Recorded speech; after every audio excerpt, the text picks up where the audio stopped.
Well, hey there, you're on the internet, I have some free time, and welcome to the Triple N Network, where all you newbie nib nerds can find all the news you'll need. Let's look at an ink today, shall we? Now, please excuse the predator drones taking off in the background. That's something I can't control. But today's ink is by Private Reserve. It's one of my older standby inks. I really enjoy it. It's light green. It's Private Reserve Spearmint. As you can see, most of the bottle's gone. All the tests were done in this Italix Parson's Essential with a Broad Cursive Italic Stub. Not that my camera will focus on anything logical today.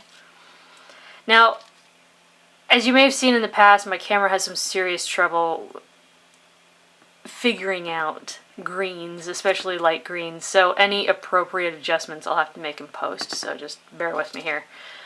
I thought I'd compare it to some other greens. Here we have Géabon's Verpris, Diamine's Meadow Green, Diamine's Kelly Green. Then here we have Spearmint Green, and then Green Cactus Eel down at the bottom.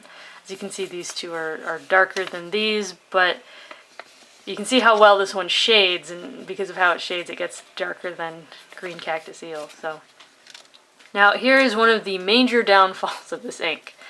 It has no water resistance whatsoever. As you can see, you can't even tell, and this is the dried version, so made no difference whatsoever. You can't even tell where I put the initial drop. Even I can't, and I did the test, but yeah, it absolutely fled. As you can see, there's some very light green, and then little spikes of slightly darker green, and then this blue band up the top. So, paper test, top down in density, Clairefontaine, 90 grams per square meter. As you can see, nice shading. Really like the shading. And 5 seconds to dry. Granted, because of the way a stub works, the flat edge of the nib sort of pulls the ink across the paper, making sure it leaves a thin line of ink, but still, yeah. I said the flow is probably 5.5 out of 10, so it's just, I mean, literally hair's breadth over the median into wet, but mostly it's just really moderate. There's no bleed, no feather, no spread, no sheen, no echo, no water resistance whatsoever. The camera is picking up on that more than the human eye would. But yeah, next is Rhodia, 80 grams per square meter. Again, a very nice degree of shading. You see sort of a nice effect there. 6 seconds to dry. Yeah, no bleed, no feather, no spread, no sheen. Not much echo, even when you put it against a white background.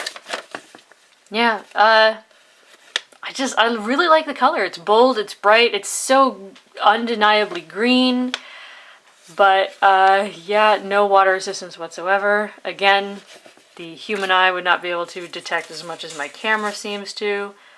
Next is Tomoe River, where you have fantastic shading, but no sheen, even where I laid it on really thick. So, and since the ink isn't super dark, the show-through or the echo isn't terrible. There is a bit, but it's not terrible.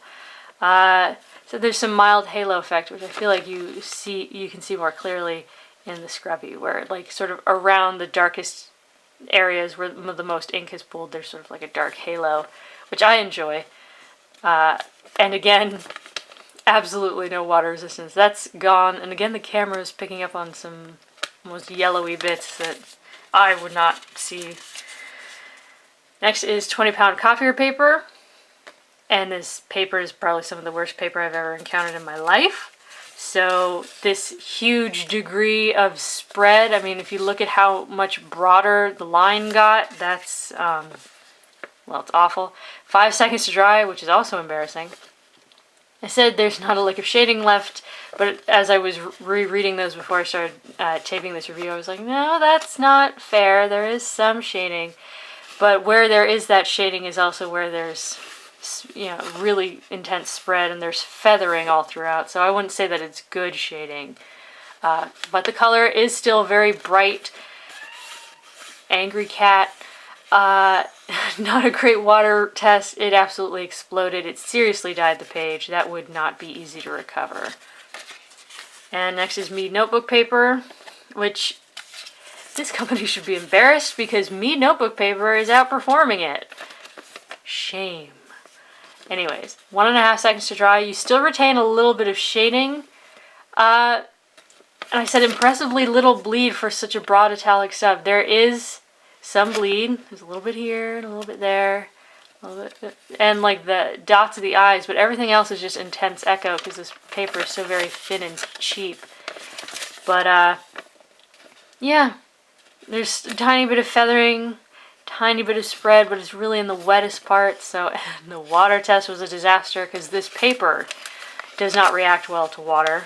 So yeah, it feathered and exploded and dyed the page obscenely. And now, this is Moleskine notebook paper that I say here, I hate to hate bad paper for being good.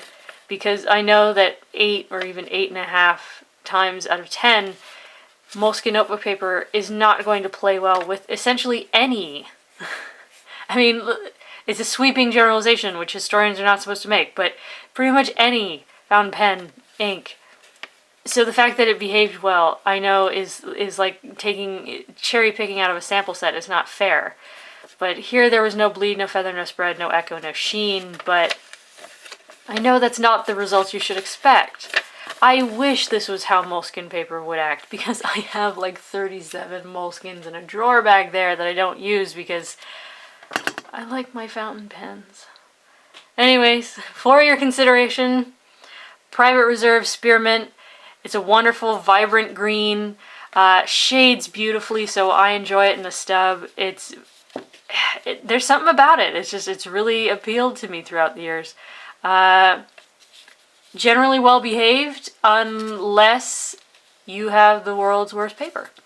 So, which some of us do. For your consideration from the Triple N Network, if you liked the video, please give it a thumbs up. If you'd like to see more, please subscribe to the channel. And thanks for watching.